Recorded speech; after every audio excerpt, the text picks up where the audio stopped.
Coming up on this episode of Nintendo Cartridge Society, our princess is in another castle. It's dangerous to go alone, so the Nintendo Cartridge Society goes with you.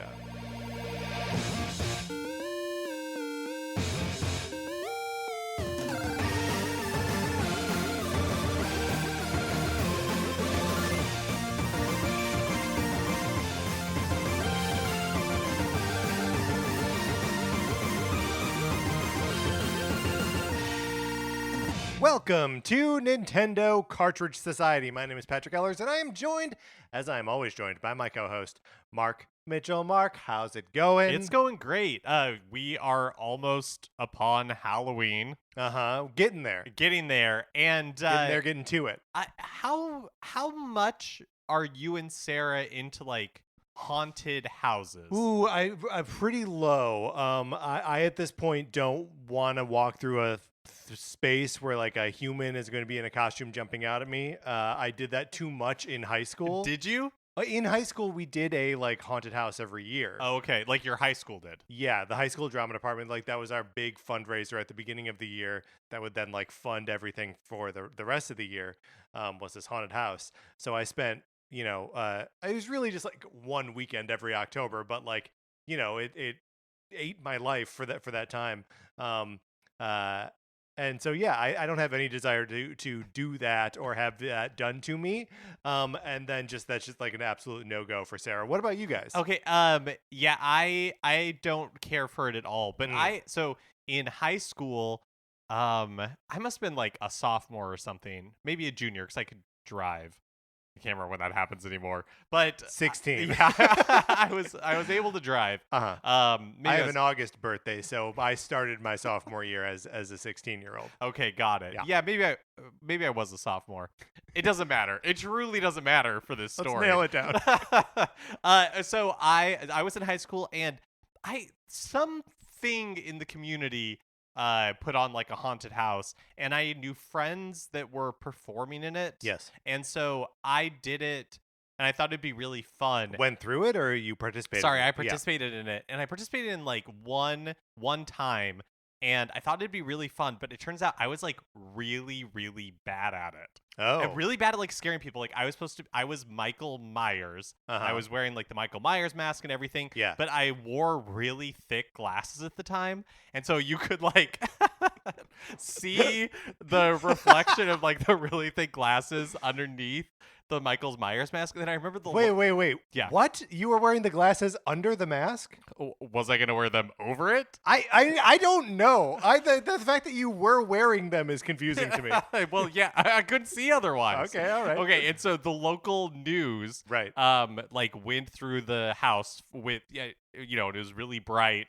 I think it's scarier if the glasses are outside the mask. Because I do feel like you've interrupted Michael Myers. Yeah, that's right. It's Michael Myers who like has also read too much. He was so like doing the crossword puzzle, and like you wandered in, and he's like, I gotta take care of this now. Yeah. So like the local, believe me, I got notes afterwards, which I think is why I didn't do it again, because like the local news came through, to do like a little segment on it, and so the camera person had their bright like light going on through, and they go into like the room that I'm in, and I'm like, I don't know what I'm supposed to do, so I just kind of like walk towards the camera, being as like menacing as I can, as like a 115 pound 6 foot, right? You know what I mean? Right. Like terrifying, of terrifying, course. yeah. And I remember afterwards, like the person that was organizing it, they gave notes to everybody, and I didn't get great notes. Lots of areas for improvement, I guess I should say. My senior year, when I was what was I? I was like the treasurer or secretary of the drama department. I was one of the not president/vice president roles. And the like those of us that were elected drama club officials had the roles of wandering spirits in the haunted house, which meant that we had like costumes that could kind of like go in any room of the house, and we would basically like act as we would stay with like obviously drunk people, like groups, or would be like, these people are gonna get rowdy, so like you just need someone there to be like, you're like hey, knock it ghostly chaperones. That's right, where it's like, hey, that person's 14. Leave them alone. You know. And my costume for that was I was wearing like bright white like clown makeup, like just the white makeup, right, on my face, and then like you could see where it like kind of scraped off on my neck, like I had applied it, like the character had applied it himself, and had 3 black dots under one eye. Was wearing a black bowler hat, shredded up tux pants, and a tuxedo coat with tails, and no shirt on under it. And that was the spooky creep that I was as a wandering spirit. Mark, what are we talking about? If people would like to support us, they can go to our Patreon, patreon.com/Nintendo Cartridge Society, where you can check out all of the cool stuff that we are offering there. If you are supporting us at the 8 or 16-bit levels, you get access to our monthly episodes of miniseries that we do. We have done NCS Detective Club. We have done most of NCS Goes Broadway. We just put out an episode about The Music Man, and we got one more of those to go, and then we're going to be doing something new. So we probably have a poll up right now that you should be voting in if you are a patron, to tell us what we're going to talk about next. That's right. Thank you so much to all of our patrons. We really appreciate it. Also, we appreciate you listening to the show at all, whether you're a Patreon supporter or not.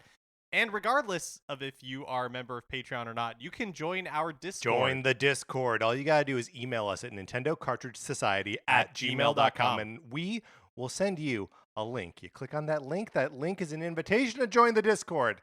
No other way to get in there other than emailing us. If I have sent you a link to join and that link times out, email me again. I'll send another link. It's no trouble at all. Totally fine. I'm not bothered by it. No, I'm not bothered by you emailing Patrick for another link either. That's right. Okay, let's get into it. Let's discuss our favorite Nintendo Royals.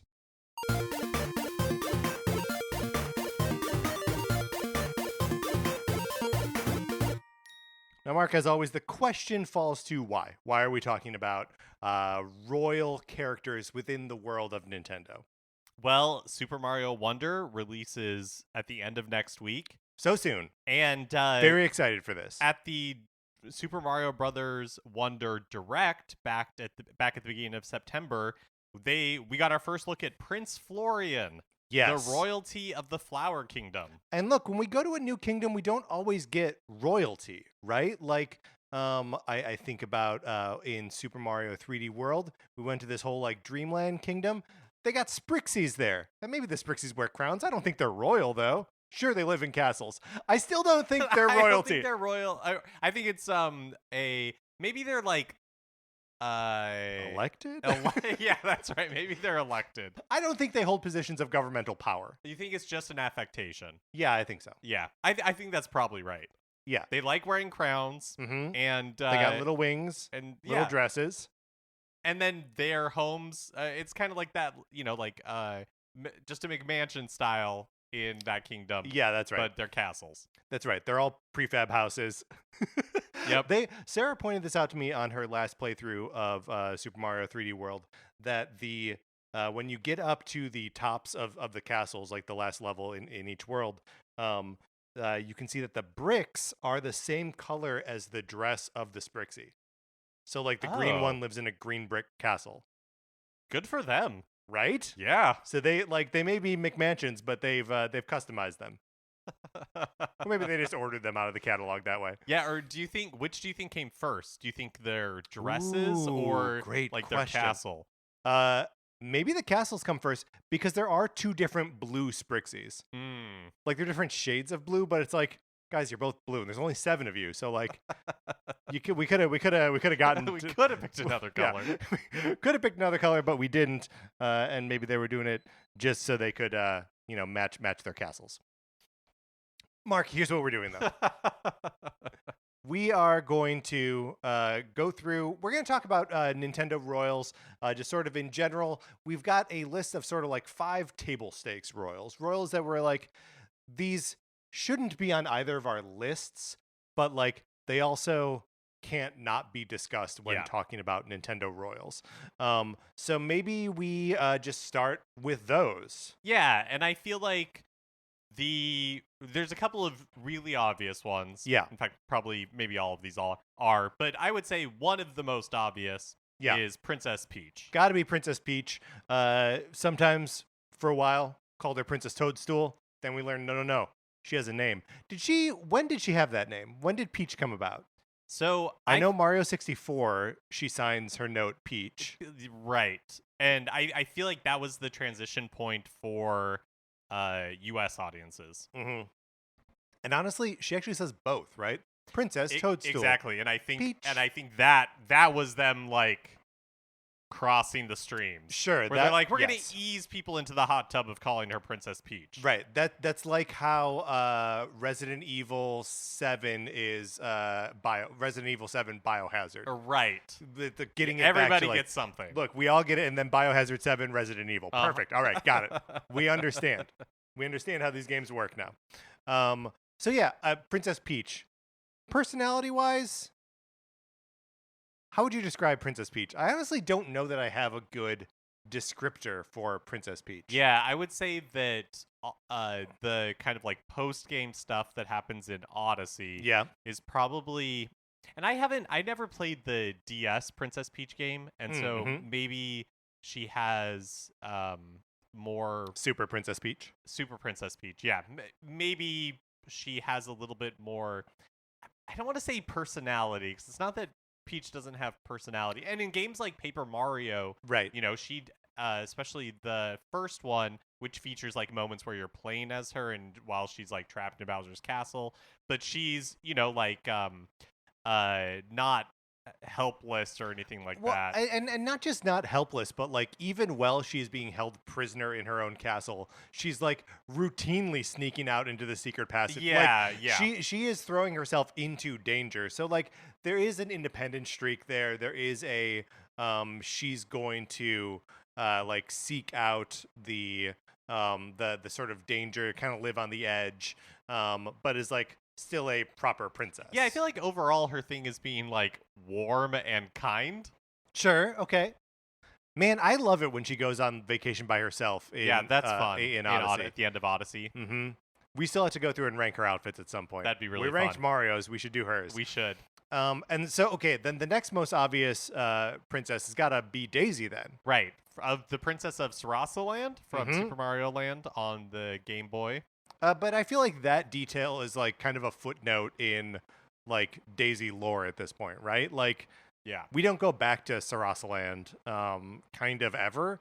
And she's just like another princess. I would say, yeah, I feel like because she is able to, like, to differentiate her from Princess Peach, I feel like Daisy's a little more rough and tumble. Yeah, she's a little bit brassier. Yes, you know what I mean? The Ethel Merman of the I think princesses. That's right. I think if you are out to dinner with Princesses Peach and Daisy and you spill on yourself, Daisy's going to make fun of you. Yeah, Peach that's is right. not. No, Peach is too polite. Right, but she's quietly judging you, though. Yes, definitely. But Daisy, there with a joke, there to make you feel bad, but then also, like, there with a napkin, too. Right? This is all true about her. Yeah, I think so. Okay. Next, I would say we have here Princess Zelda. And there, of course, are a lot of different variations of Princess Zelda. Right. We can even say, like, canonically, there are different versions of Zelda, because it's all part of one crazy timeline. Right.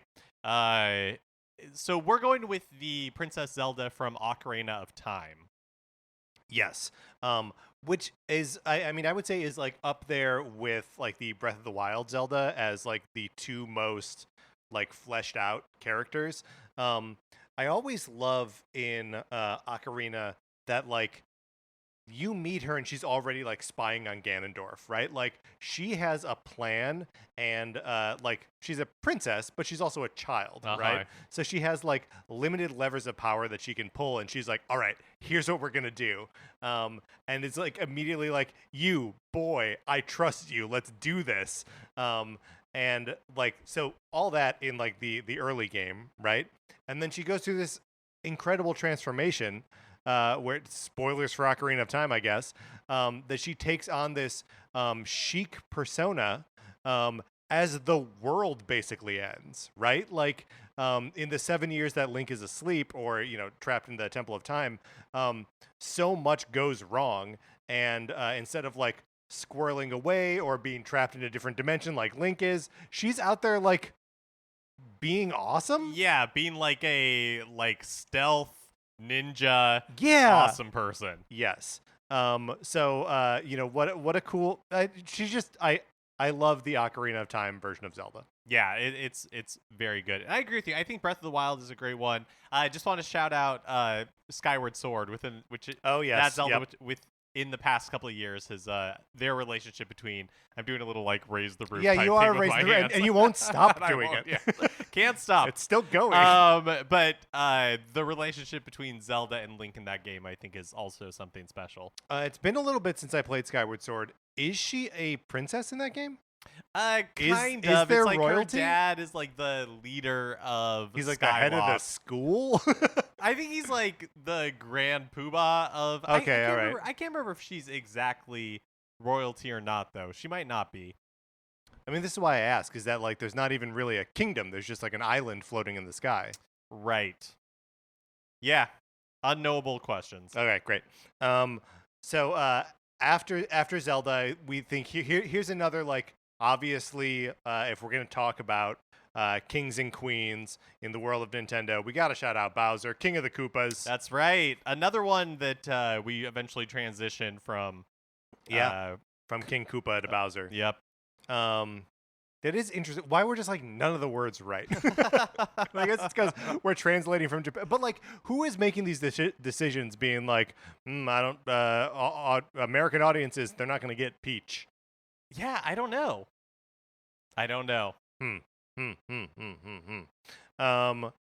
Are you still looking up Zelda? I was trying to, but it's impossible. Like, yeah. You look. With one hand, I'm trying to Google Zelda Skyward Sword wiki, and it is just bringing me to a general Skyward Sword wiki. Right. And yeah. so it's too the keywords are too much messed to up. Drill down and at even the if you add the word princess, it's only going to make things. Did you mean Twilight Princess?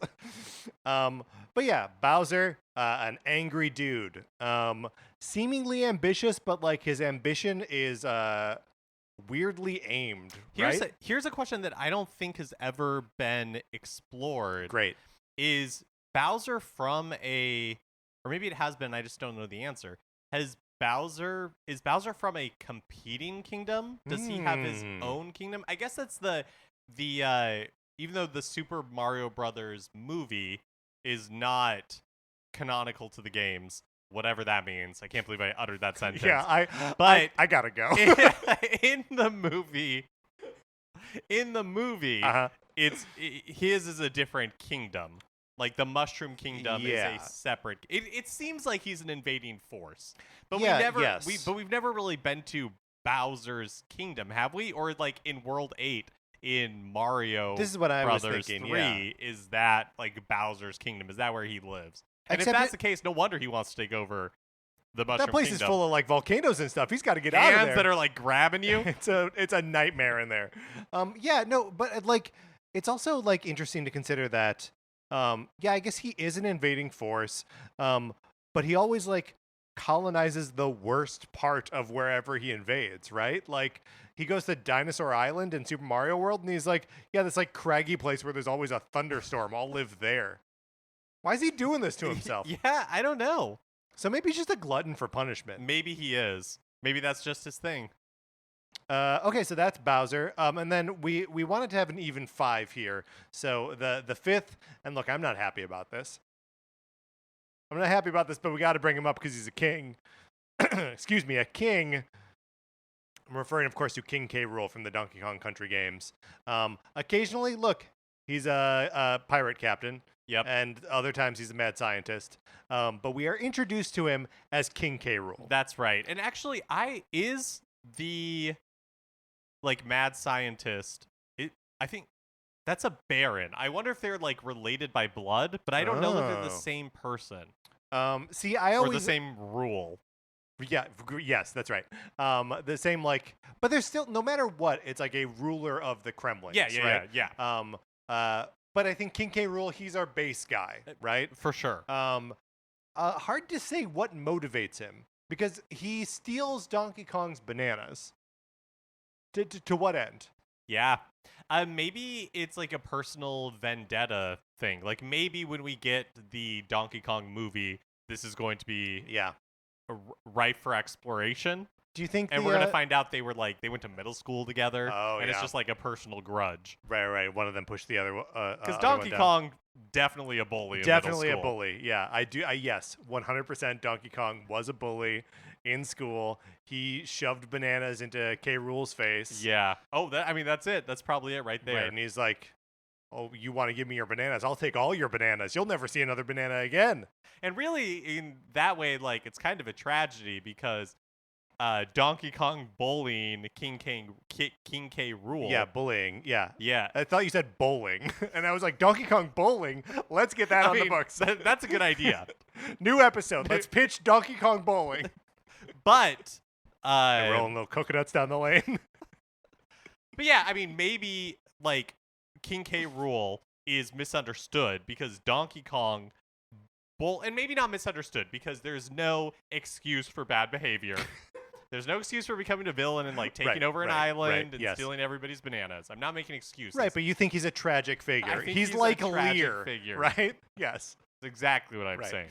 All right, so those are our table stakes. What could King K. Rool be doing with that beautiful mind if he hadn't been driven to crime by Donkey Kong?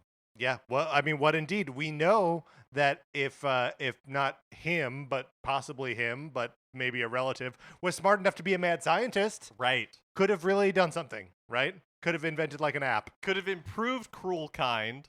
Yeah. Rule Kind. I don't think a rule is they're Kremlings, Oh, they're right? Kremlings, yeah. He's the king of the Kremlings. That's right.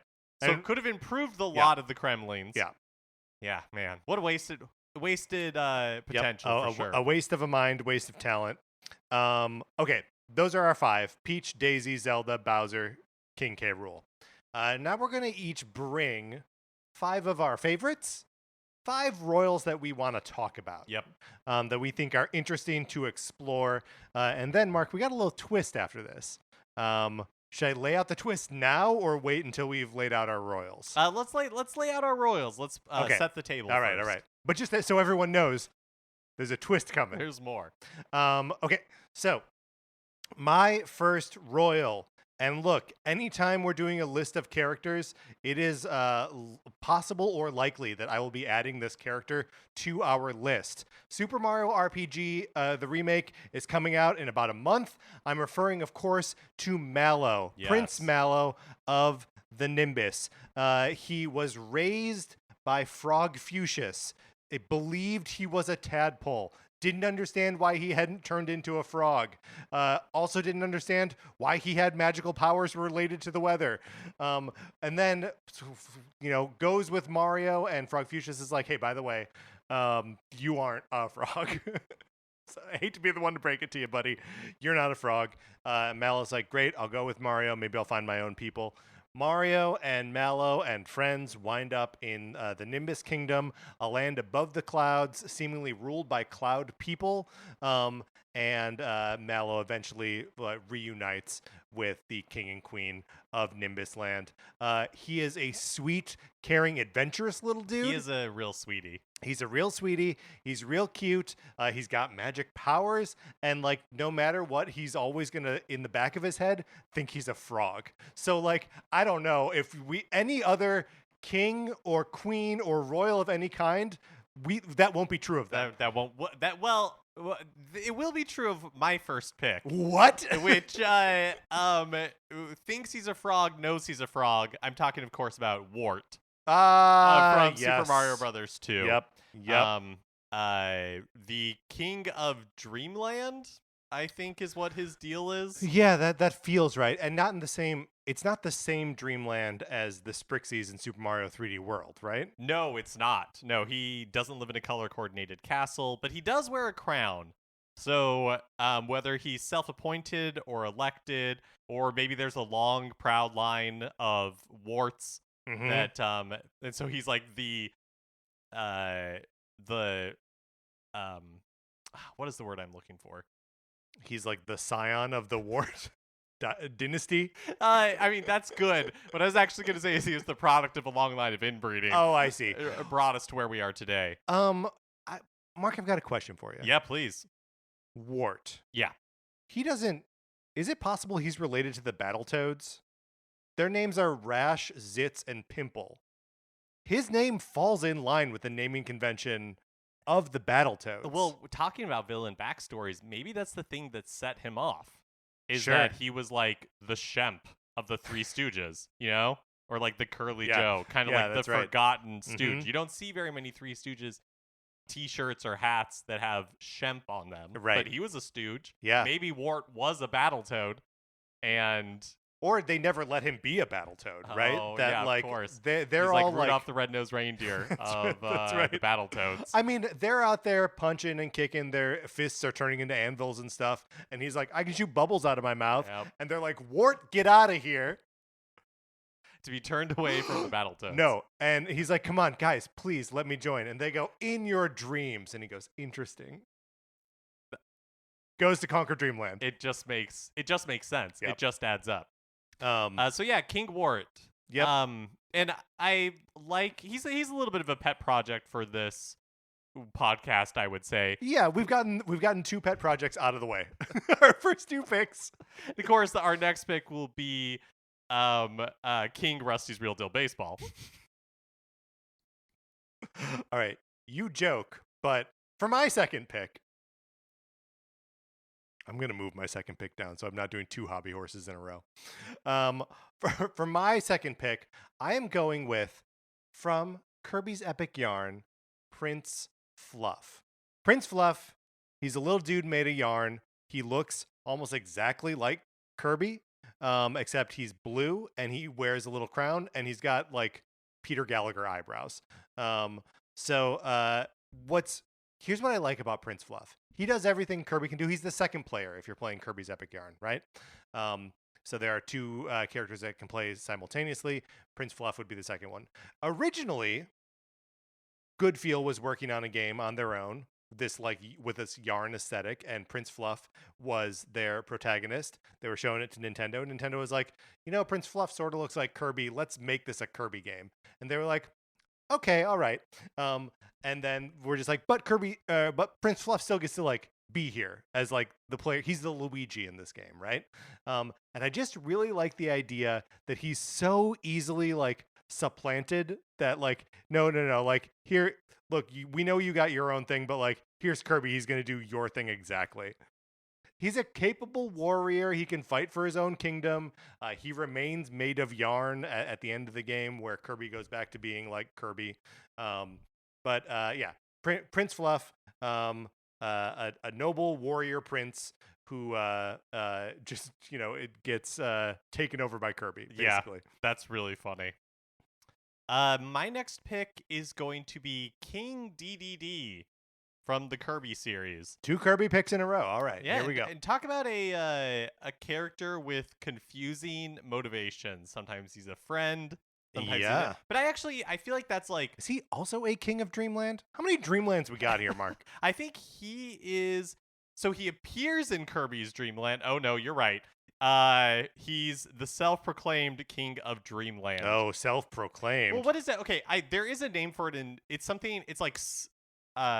in Super Mario Brothers 2, it's like, I know this, and it's Subcon. That's what, like Subcon, the land of what, like there's like it's like Subcon, the land of dreams, or something like that. So but isn't Subcon when you like throw down the potion and go through the door? Then aren't you in Subcon then? I don't know.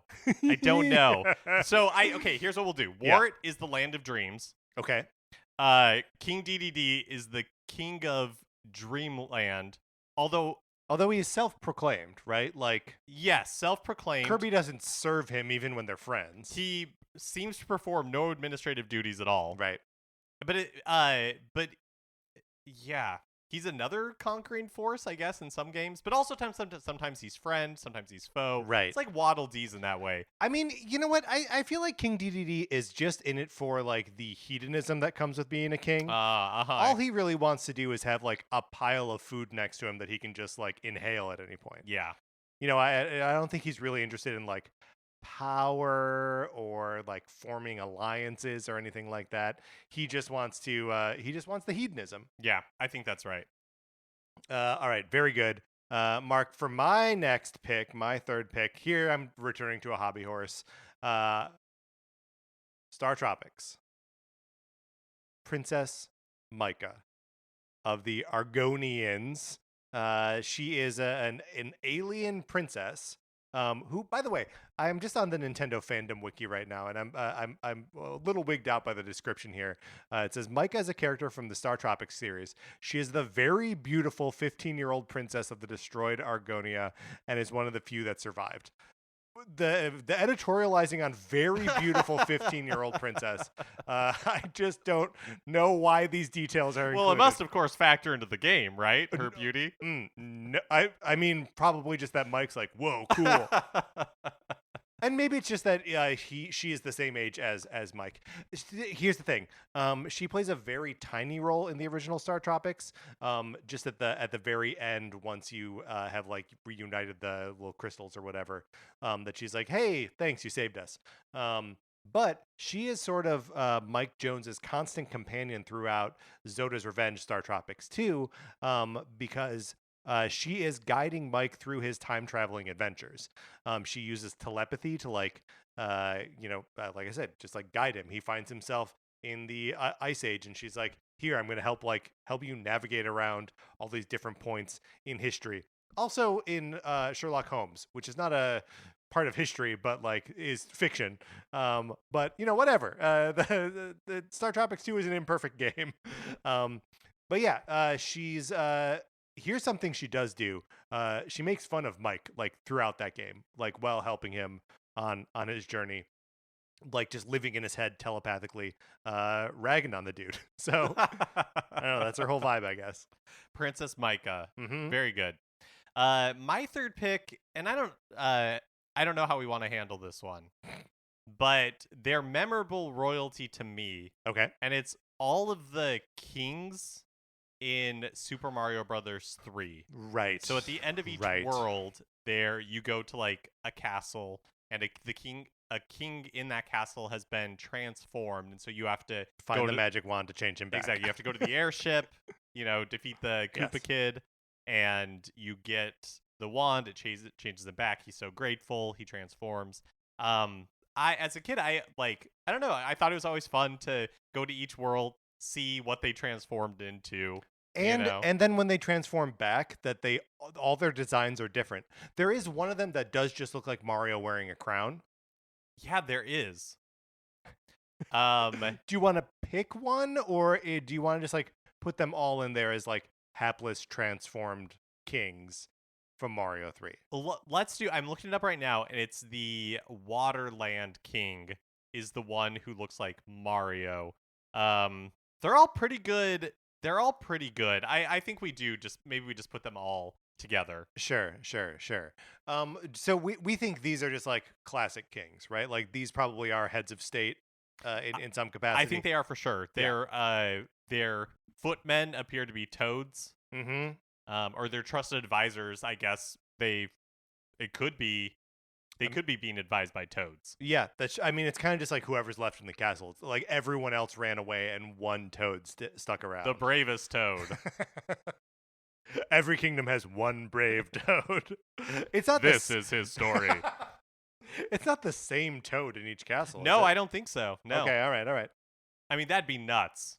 Yeah, because it just means that he got there before you.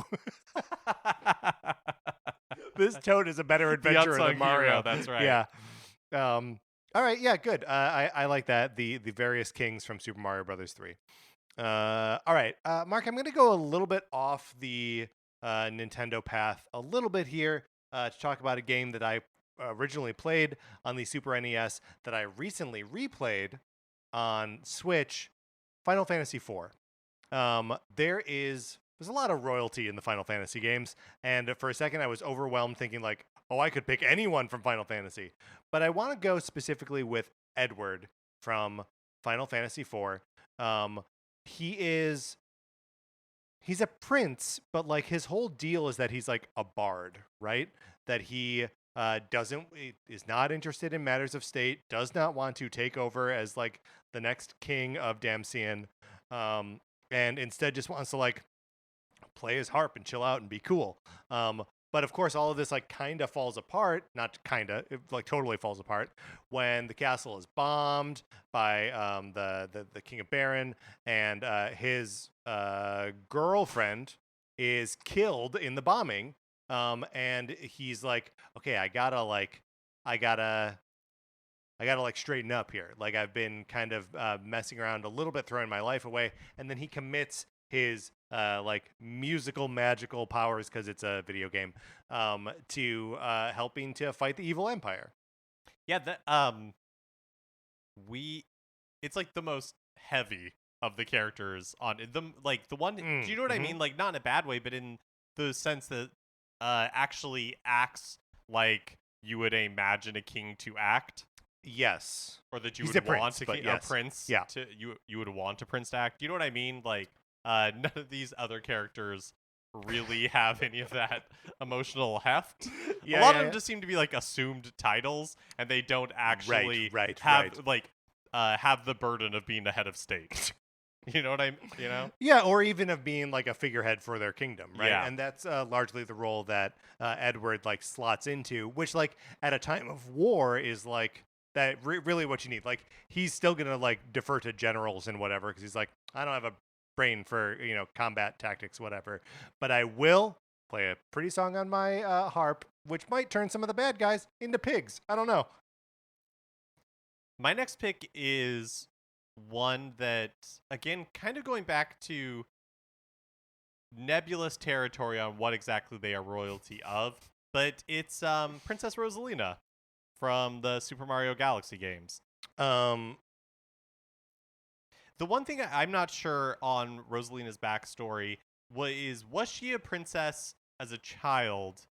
And I'm trying to recall from like when we see her as a child in like the storybook part of it, if she's wearing a crown. But, like, was she born royalty and was kind of like adopted by the Lumas and rules over them benevolently, or was she just a child who was taken in by the Lumas and eventually made their... Right. Was she crowned like Princess of Space, Princess of the Stars, or something? What's like I did have a second there where I was like, is Rosalina a princess? And like, yeah, she is. Like, so in the Super Mario Galaxy 2 official guide, it's Princess Rosalina, your hostess from your first space adventure, returns to her comet ship. So she is definitely canonically a princess. So I guess I was right. Yeah. Okay, so she is canonically a princess, though confusing as to what exactly she is princess of. I mean, she's definitely like a maternal figure to the Lumas, right? Yeah, no, I think she is definitely like rules over the Lumas benevolently. Yes. But I just can't remember if she is like a princess on Earth. Right. Like when she's a child. Like, does baby Rosalina wear a crown? That's actually probably one I can Google. I mean, yeah, probably. Like, does the baby version... Yes. Yeah, she totally does. Baby Rosalina does have a crown, yeah. I don't know. I kind of find baby Rosalina to be apocryphal. She's not... Because she's also got white hair as a baby. No, she has... I mean, at least in this rendering, she has blonde hair. Oh, all right. Yeah, you're right. Okay. But yeah, I don't really know if, like... the baby characters are separate. It's confusing. Yeah. Or if they're like somehow de-aged. Right. Yeah, what I find interesting about Rosalina, just like as a character and like the sort of responsibilities that she takes on, is that the questions that she addresses are on like a huge cosmic scale that like no one... We've got like conquerors, we've got hedonists, even in terms of like Edward, we've got someone who has like responsibility to a kingdom. She is guiding the life and death of countless stars. like, I don't know, it's like heady existential stuff on a huge scale. I think she may be like the most legit royalty of them all. Yeah, definitely. All right, are we on to final picks at this point? I think we are, yeah. All right. Whoa, what's happening there? Getting an ad here. Sports Center something or other. Okay, it's gone. I was going to do another pick from Super Mario Galaxy, if you can believe it or not. Maybe I'll change. Maybe I'll zig here, Mark. I'm going to zig a little bit here. And go off my prepared remarks, and I am instead going to draft. That's right, we're drafting them now. Edelgard from Fire Emblem Three Houses. She is. Is she a princess? Yes, she is a princess. There we go. Of like the Empire in that game, and she look. If you're playing down the path of the Black Eagles, there we go. You can choose to like be the villainous wing of the Three Houses. So she is super ambitious and is kind of like everyone else has these like kind of soft edges to them. And she's like, no, I need to do what needs to be done. And like, we'll bring peace to the kingdom, even if it means that I come off as like kind of bad, right? And also like, hey, got to give it up to someone who's like totally rejecting the church that's like, overseeing the whole continent forever, recognizes them to be like sort of a corrupt institution. So Edelgard is going to be my final the characters in that game were so good. They're so good. There was a little bit where I was like, can I just do all three of the leaders from Three Houses? But I think Edelgard is the choice there. So my last king is a tragic figure in my mind, and that's we already have King K. Rool on the list. Yeah. This is King Bob-omb from Super Mario 64, being the first boss in the game. He's tasked with guarding the Power Star, which Bowser is making him protect. Yep. And talk about a fallen king. Yeah. Right? Subjugated to Bowser. Clearly an old man. Has an enormous huge mustache that's white, from age and sorrow. Probably tear-stained. Probably as well. Stressed. Oh my gosh, yeah. Imagine being your King Bob-omb. Yeah. And Bowser shows up and is like, not only am I enlisting, I'm taking all your people, right, all your Bob-ombs, and belong to us. Yeah, belong to us. Plus, I'm making you stand by yourself on top of a mountain. Yeah. And you're going to be the first one. Yep. That my arch nemesis is going to be coming for. So good luck. He'll learn how to fight me by fighting you. Yeah. Yep.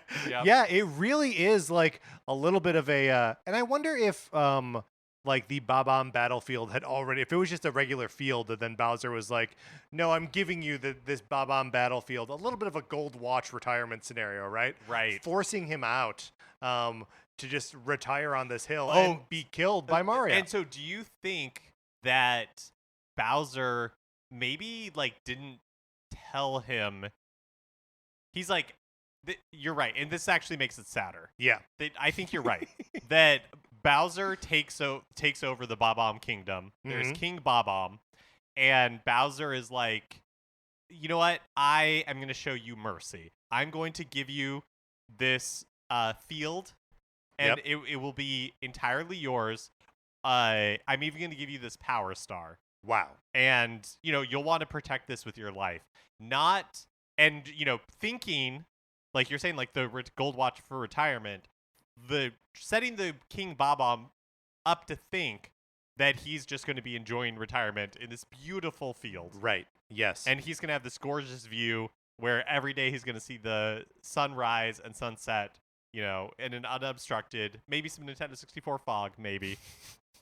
But instead, Bowser was setting him up knowing this is the first place. This is the Mario's first gonna place. Go. He puts no magic spell on there to protect that door. Mario just walks right in.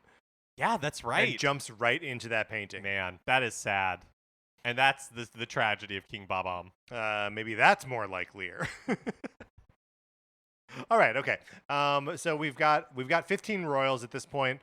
Let's just ping pong back and forth, make sure that we've got them all accounted for. We've got Princess Peach, Princess Daisy, Princess Zelda from the Ocarina of Time, Bowser, King K. Rool, Prince Mallow, Prince Fluff, Princess Micah, Edward from Final Fantasy IV, Edelgard from Three Houses, King Wart from Super Mario Bros. 2, King DDD, the all collectively the kings from Super Mario Bros. 3, Princess Rosalina, and King Bob. Okay, Mark, now what we're going to do here is we are going to assign some royal honorifics. I went through and found examples of 10 weird royals, kings, queens, emperors, etc., from throughout history, and highlighted a single individual weird thing that they did or weird behavior that they exhibited, and we are going to get an honorific from that weird thing, and then we are going to assign it to one of our 15 royals. Perfect. And look, a lot of these guys, monsters,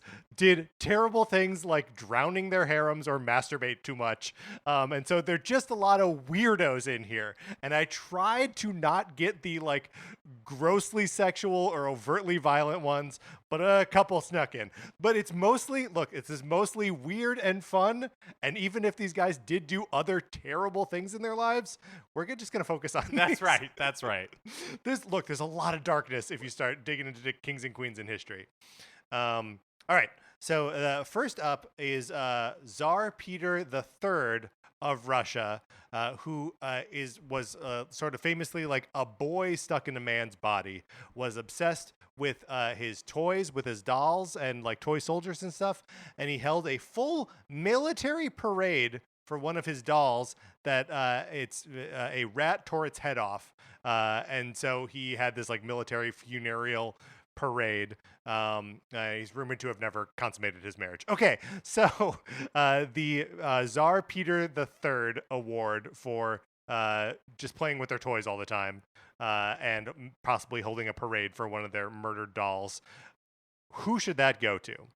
I feel like it might go to our sweet boy Mallow. Oh, Mallow. I think he would do it. You think Mallow's not serious? Is that what you're saying? It's hard. It would be difficult for me to take Mallow serious as a ruler. What if you were a cloud too, though? What if you're a cloud too? No, that's fair. That's fair. You're looking at him from non-cloud eyes at this point. But even then, I'd be like turning to my other clouds and being like, "Do you know? Can you get a load of this guy? Can you believe they thought he was a tadpole for like a long time until like yesterday?" And this is the guy telling me what to do. Right. I have to salute at this military parade for this doll because this bozo didn't know that he was this sweet bozo. Boy, it feels like character assassination, but I think you're right. I think Prince Mallow has got to be our Tsar Peter III. I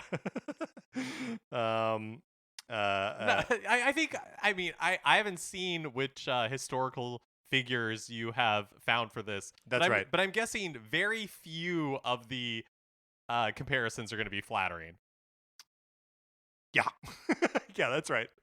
All right. So next up, I went for a classic right down the middle. Didn't want to do any research for the second one here. King Henry VIII of England liked to get married and have new wives all the time, but couldn't get a divorce because the Pope was like, no, you can't do that.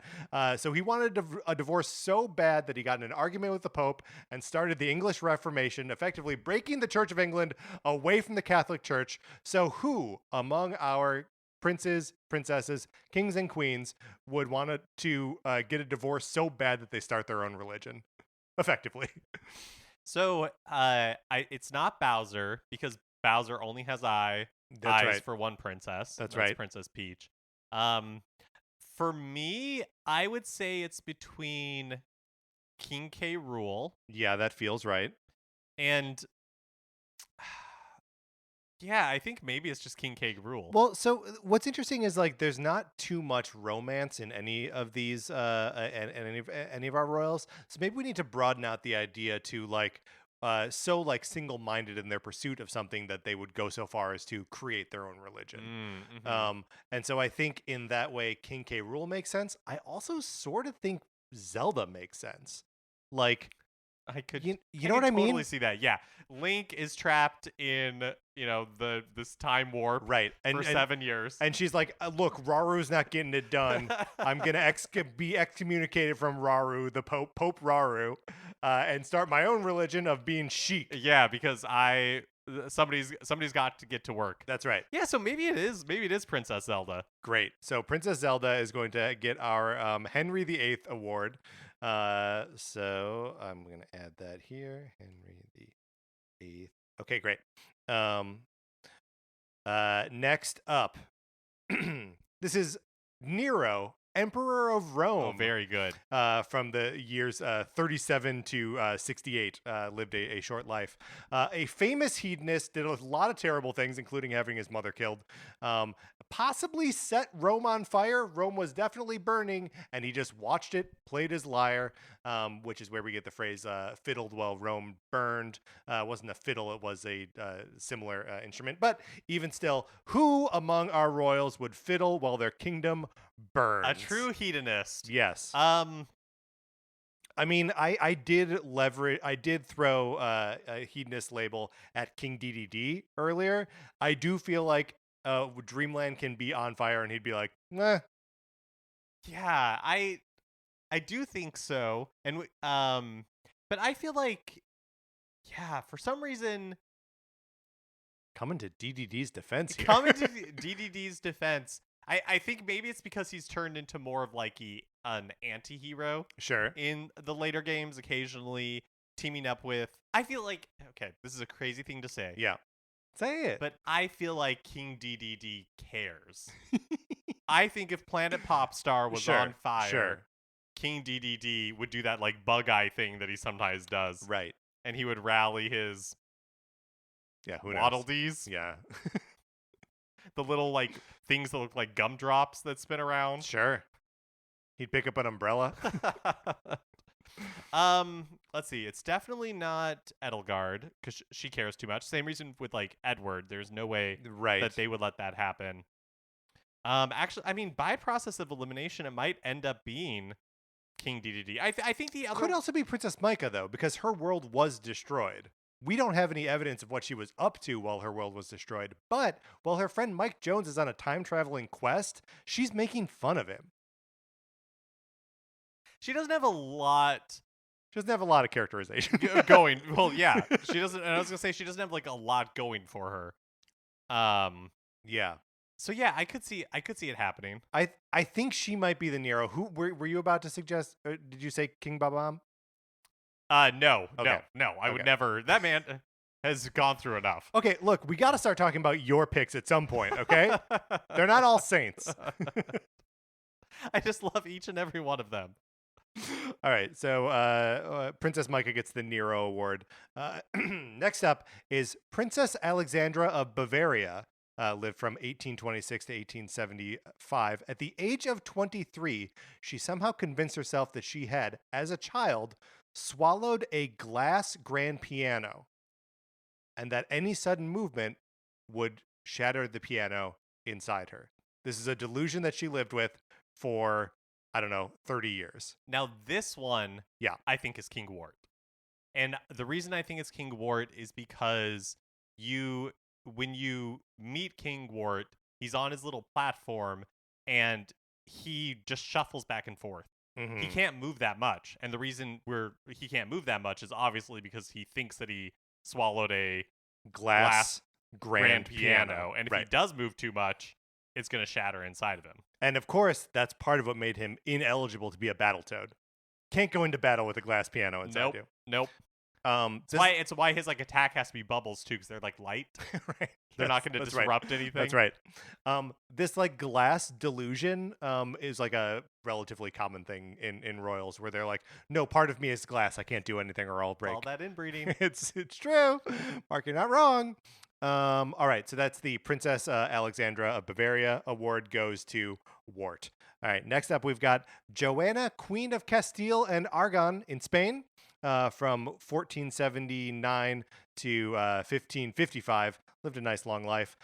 She was obsessed, Mark, obsessed with her husband, Philip I of Burgundy, and refused to be separated from his corpse after death. So she lived another 20, 30 years after her husband died, had him embalmed, and brought his corpse everywhere she went, traveling, to bed. This corpse was just always with her. So who is the dutiful wife or husband even after death? I think this is Bowser. I think Bowser, first of all, surrounded by yes men. Oh my God, yes. Right? So yes. Nobody would ever say, hey, do you really want to take that embalmed corpse with you when you go invade whatever King Babam's kingdom? They're just gonna be like, yeah, of course, we'll pack up the embalmed corpse right now. And he's so single-minded that, let's say, God forbid, that he did marry Princess Peach and she died, then his life would be over and he's embalming that corpse. That's right. He is embalming that corpse, and she is going with him everywhere he goes. He has. I mean, what does he even do if he's not trying to kidnap a princess? He would be purposeful. Yeah. He would be without purpose. I think that he would make Kamek and the other minions hide her embalmed body places, I think and this is he would go find it. That's what he would spend his days doing. All right, great. So Joanna, Queen of Castile, is our Bowser, because he would embalm Princess Peach and never let her go. Next up, we've got an emperor of China, King Shi Huang, the Qin Dynasty emperor from 259 to 210 BCE, obsessed with immortality, did not like the smarty pants who were like, you shouldn't search for immortality. That's a fool's dream. And then, of course, famously buried with a whole army of terracotta warriors. This is where these statues come from. So who among our characters here would be so obsessed with immortality that they would bury themselves with statues of their warriors? It's a tough one. I want to say King K. Rool. Okay, tell me why. So the kind of hoarding mentality makes me think of bananas. True. That's true. And I think that the mad scientist part of it this is true. Could this very is well, point, a mad scientist, especially the kind that K. Rool is fashioned after, Dr. Frankenstein, they are often obsessed with life and death and how to play God. Yeah, and that's true. So I feel like it's in King K. Rool's blood for him to be driven by this idea of living forever. Okay, so he gets the Emperor Qin Shi Huang award for, and he's gonna bury himself with a bunch of Kremlings, statues, terracotta right? Kremlings, yeah, terracotta Kremlings. All right, Mark. Next up here is Nebuchadnezzar, King of Babylon. From 605 BCE to 562 BCE. That's right. If you thought I wasn't going to bring up biblical kings, you're wrong. I mean, what other podcast would you get that from? Nebuchadnezzar famously went crazy for 7 years, lived out in the wilderness as an animal, ate grass like a cow, and then just came back and rejoined society. So, who among our heroes would exile himself for 7 years to live as an animal? I think, and this might sound a little crazy, but it might be Prince Fluff. I think he might be so annoyed that Kirby's basically just waltzing in, usurping his position. Everybody's like, thanks, Kirby. Right. And Prince Fluff is just like, what? I'm right here. I did this too. What am I? I could have done this without him. It drives him so crazy. That's a solid pitch. What about Rosalina?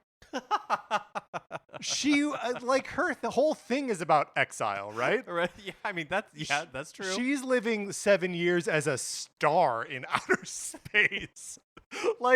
As far as temporary and then she comes back to the Mushroom Kingdom so she can go karting and golfing and stuff.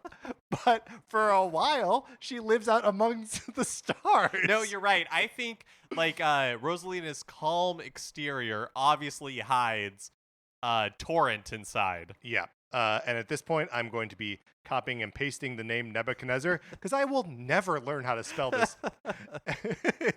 it's a crazy spelling. All right, we've got 3 more royals to go. Mark, next up, our next royal, Vlad the Impaler, Prince of Wallachia. There we go. 1428 to 1477. This is basically Dracula. So who among these characters is basically Dracula? So I think it's Edelgard. It's got to be Edelgard. And part of it is the reason that Vlad the Impaler has that name and has the reputation that he got was because, the way that he protected his kingdom was being so fierce. Yes. And I feel like... And physically impaling his opponents on stakes in front of his castle. And so I think Edelgard, if she felt like that's what it needed to protect her kingdom, that she would go to those lengths. She would be that extreme.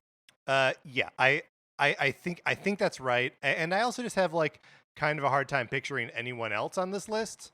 You mean the kings from Super Mario Brothers 3? Yeah, I just don't know.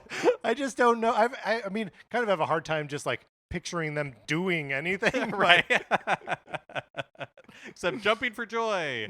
Yeah, no. No, the toad jumps for joy. Toad, yeah. Right, they sit in the throne. Yep. Yeah, Vlad the Impaler. This is one where I couldn't get away from a frighteningly violent ruler. But he's basically Dracula. All right. Next, Mark, is King Farouk of Egypt. A recent one from 1920 to 1965 was when he lived. He was a very immature kid who was just it was time for him to be king. But I did find this one weird anecdote where there was a master thief who he had pardoned on the condition that the master thief teach him how to be a pickpocket. So this king of Egypt was using his pickpocketing skills to annoy other heads of state, including famously stealing a pocket watch from Winston Churchill. So, who would abuse their power to pardon a thief and become a master pickpocket? This feels like it could be Daisy to me. Tell me why. Well, we were talking earlier about what is the difference between Princess Peach and Princess Daisy? Yeah. Princess Peach, you're at dinner, you spill something on yourself. She is really polite about it, pretends it does. I love this go-to example. Yeah, it's great. Princess Daisy, you spill something on yourself at dinner. She's using that opportunity to take your watch. And later, she's going to be missing anything? Yep. Yeah, that's right. And then she's going to dangle hold your it watch over in you front forever. of you. Yeah. Mm-hmm. But I think that would totally be part. I could see her being excited about the idea of being able to do becoming a pickpocket. All right, I like that. So Daisy will be our King Farouk of Egypt. Mark, which means it's time to embark on the final royal that we have here. Any guesses? Are there any royals that you think I've left off the list that to be particularly eccentric or anything? No. So the final example here that I have is, of course, Elvis Presley, King of Rock and Roll. The king. The king, yes. Lots of weird things about Elvis, of course, but the one I want to focus in on here is that he was obsessed with law enforcement and would frequently pretend to be a policeman and pull people over for speeding. He had a meeting with Richard Nixon where he asked him if he could be an FBI agent. What's going on with Elvis? He wants to pretend to be a cop. So who among our kings and queens so obsessed with law enforcement that they would pretend to be a cop and pull people over for speeding? I think it's DDD. I think it's DDD too. That was immediately where my mind went. Why did we both go to that? I don't know, but I think maybe it's because he's a self-proclaimed king already, great point. right? Great point. He's made himself king, and it makes sense that he would get bored of that eventually, and he would be like, you know what, I'm also now I'm the sheriff too. I'm also the sheriff of Dreamland. Yeah. That makes perfect sense to me. There's also there's the other especially of late Elvis's life where I'm look, if you put King DDD in that white jumpsuit. Oh yeah, no, the presence is very similar. Right. I absolutely imagine King DDD loving what was it, like peanut butter and banana sandwiches? Yeah, and bacon too. I think. The singing, fools rush in with like sweating harder than you've ever seen. While like a human being while Waddle Dees are like losing their mind. All right, that's great. So those are our 10 honorifics. Let's just run down them. So Princess Daisy gets the King Farouk of Egypt award for wanting to be a pickpocket. Yeah, that's right. Princess Zelda from Ocarina of Time gets the Henry VIII award for being willing to break from the authority in order to fulfill their goals. Maybe a bit of a stretch, but I like that one. Bowser gets the Queen Joanna of Castile award for the fact that he would totally embalm Princess Peach and take her with him everywhere. King K. Rool gets the Qin Shi Huang award for being obsessed with like the immortality and burying himself with terracotta Kremlings. Yep. And then Prince Mallow gets the Tsar Peter III award for being too childlike and obsessed with toys. I still think character assassination of Prince Mallow. Princess Micah gets the Nero award for being willing to, or I guess just being a heathen. Sorry, Princess Micah. Well, talk about it was mostly about her planet was destroyed, and we don't have any evidence that she didn't fiddle while Arconia burned. That's so cruel. It's like being Well, your country gets invaded, and it's like, well, you didn't do anything about it. But also, her friend Mike Jones is traveling through time. She's just making fun of him. Yeah, you're more right. Helpful. No, she earns this award. Then Edelgard gets the Vlad the Impaler award for obvious reasons.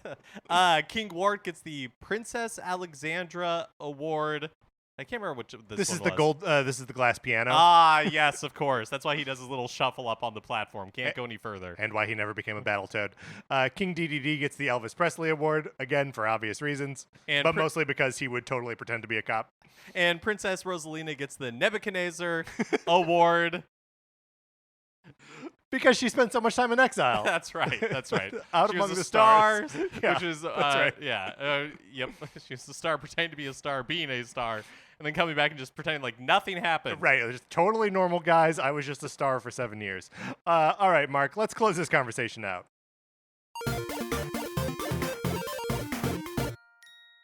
All right, that is going to do it for this episode of Nintendo Cartridge Society. Thank you so much to our 16-bit patrons, Connor McCabe, Patrice Millette, and David Hendley. We appreciate you so much. We appreciate everyone for listening, but 16-bit patrons especially. Join the Discord, email us, and we will email you.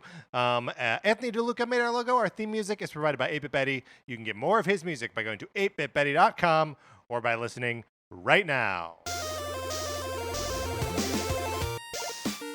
For my co-host, Mark Mitchell, this is Patrick Ellers saying thank you for listening.